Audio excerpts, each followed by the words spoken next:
harder than the politicians' one. Because every time I hear these jokes, and that's a very funny one. I mean, it's, you know, it's good. But it's like, then I sit and I think to myself, there are these two people who are dead. And this is like a really rather serious business. Yes, it is. But, I mean, you know. but let me tell you something. That is absolutely true. But we know from being comedians, if you took away every bit of subject matter that was tragic, you would have nothing to joke about. Right. And people need the release. In almost yeah. the most tragic situations, they have to have some sort of release. Yeah. I think part of the problem with the man you were with, running for president, I've been with a lot. Michael Dukakis. No, Michael Dukakis, a lot of them liked his policies and stuff, but he was humorless. Yeah. I mean, he had no sense of humanity. Remember at the debate, they asked him, they said, what would you do if your wife was brutally raped? And he said, I'd form a committee. I'd study the situation. And I'm against the death penalty. No, but you know, it's true. It really is true. He isn't really a humorless man. I feel like I need to. You know him, Lavar. He's a nice man, but publicly he came across that way. I do, yeah. Why? I passed that one off. You know, if he had run for president with that thing around his head, he could have done a lot better.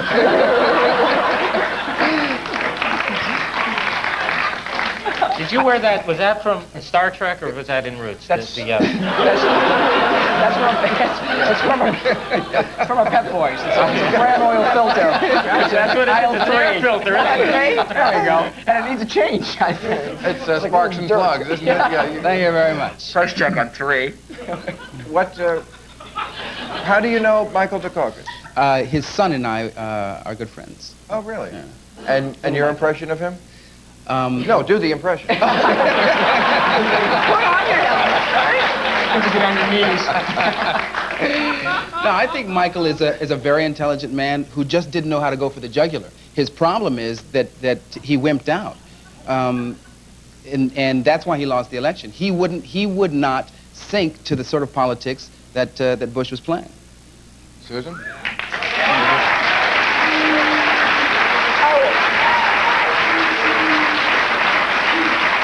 You know, I worked for every Democrat who lost in the 80s, in 80, 84, 88. You worked for Carter? Yeah. Mondale? Kennedy. And Dukakis? Ferraro.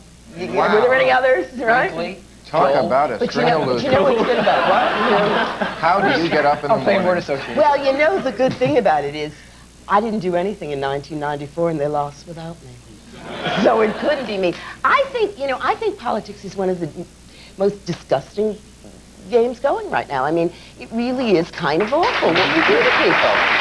And, I don't mind the jokes people tell, but what politicians do to each other is, sort of a national disgrace. I agree with Lavar. I mean, Michael Dukakis just didn't know how to get in the gutter and toss mud with both hands. That's right. And you can't succeed in politics today unless you're willing to do that. And the worst of it is, if you're not some kind of weirdo, you can't survive in politics anyway because they'll be. But I mean, I can after your understand path. how someone might say, well, if you can't get in the gutter and fight with George Bush, how are you going to do it with Saddam Hussein? Right.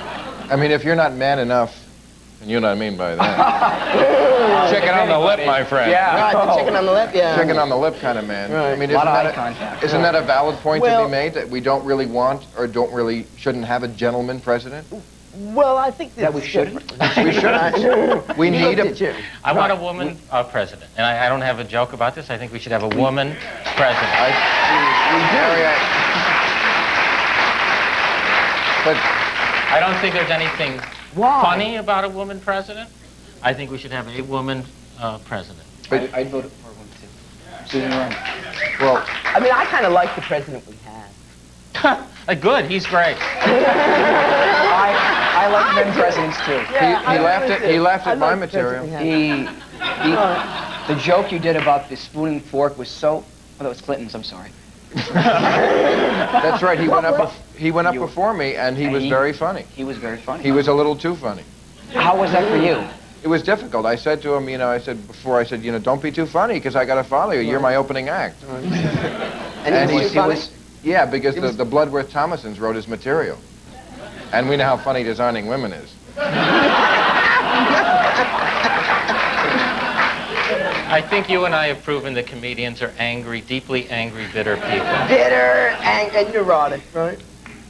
No? A little. A little? A little neurotic. A little neurotic, yes. Well, It's frustrating to me that Bill Clinton is, Bill Clinton's my generation. Bill Clinton is the first president of, it's hard for me to think that this is the best my generation has to offer. Of my generation, I mean, I guess Arlo Guthrie was tied up. At least You're not available. At least Arlo would have inhaled. I don't want to go back to that, Bill, because you know that's dated, but, you know. I disagree, because we started this show talking about being in touch or out of touch. I mean, Bush did not know what a supermarket scanner was. Right. I mean, Clinton screws around, at least he gets out. Anyway, I think it's timely that we've run out of conversation just as we've run out of time. I got a little tired. We have to wrap up. I have to thank my guests for a memorable show. Thank you so much. Brian, Kato Kaelin, Lavar Burton, Susan Estrich, and Mr. Garry Shandling. See you tomorrow night with Jay Leno, Daryl Gates, George Clooney, and Gabrielle Carteris. Thank you, folks.